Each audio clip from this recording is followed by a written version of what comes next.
Johar times of Bhil પ્રદેશ ચેનલમાં આપનું સ્વાગત છે। ફતેપુરા તાલુકાના માધવા ખાતે ધારાસભ્ય શ્રી રમેશભાઈ કટારાના અધ્યક્ષ સ્થાને વિકાસ સપ્તાહ કાર્યક્રમ યોજાયો।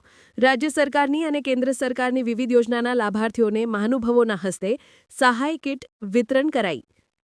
માહિતી બ્યુરો દાહોદ 09 ઓક્ટોબર। દાહોદ ગુજરાતના તત્કાલીન મુખ્યમંત્રી અને હાલના વડાપ્રધાન શ્રી નરેન્દ્રભાઈ મોદીએ છેલ્લા 24 વર્ષમાં ગુજરાતના યુવાઓને સશક્ત બનાવવા અને તેમની બુદ્ધિ પ્રતિભા અને ક્ષમતાઓને તક મળે તેવા વાતાવરણનું નિર્માણ કરવા અનેકવિધ પ્રયાસો કર્યા છે। વડાપ્રધાનશ્રીના સુશાસનના 24 વર્ષ પૂર્ણ થવા નિમિત્તે ગુજરાતમાં તારીખ 07 ઓક્ટોબરથી 15 ઓક્ટોબર સુધી વિકાસ સપ્તાહની ઉજવણી કરવામાં આવી રહી છે, જે અંતર્ગત ફતેપુરા તાલુકાના માધવા ખાતે આ ઉજવણી કરવામાં આવી રહી છે। કાર્યક્રમમાં સરકારની વિવિધ યોજનાઓની માહિતી આપવામાં આવી, સાથે લાભાર્થીઓને સહાય કીટ વિતરણ કરવામાં આવી હતી। સાથે જ ગુજરાત સરકારના 24 વર્ષના વિકાસ ગાથા રજૂ કરવામાં આવી હતી, જેને સૌએ નિહાળી હતી। સાથે જ એક પેડ મેં કે નામ અભિયાન અંતર્ગત મહેમાનો હસ્તે વૃક્ષારોપણ કરવામાં આવ્યું હતું। આ વિકાસ સપ્તાહના પ્રસંગે ફતેપુરા ધારાસભ્ય શ્રી રમેશભાઈ કટારાએ કહ્યું હતું કે ગુજરાતના પનોતા પુત્ર અને ભારતના યશસ્વી વડાપ્રધાન શ્રી નરેન્દ્રભાઈ મોદીના નેતૃત્વમાં દેશ આજે પ્રગતિના માર્ગે ચાલી રહ્યો છે।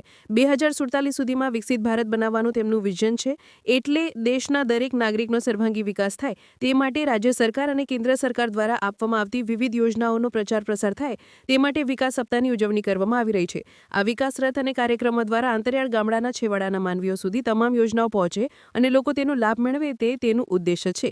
સાથે જ તેમણે કહ્યું હતું કે ખેતી કરતા મારા ખેડૂત મિત્રોને પીએમ કિસાન સન્માન નિધિ સ્વરૂપે વાર્ષિક 6,000ની સહાય, દરેક લોકોને આયુષ્માન કાર્ડ હેઠળ 10 લાખ સુધીનો સહાય, પ્રધાનમંત્રી આવાસ યોજના, પીવાના પાણી માટે કૂવા બોરની વ્યવસ્થા તેમજ દરેક ગામડે ગામડે અને ફળીએ ફળીએ રોડ રસ્તાની સુવિધાઓ આપવામાં આવી છે। લોકોના આરોગ્ય માટે પીએચસી, સીએચસી બનાવવામાં આવી છે। સાથે બાળકોના શિક્ષણ માટે અદ્યતન ઇન્ફ્રાસ્ટ્રક્ચર ધરાવતી શાળાઓ બનાવાઈ છે।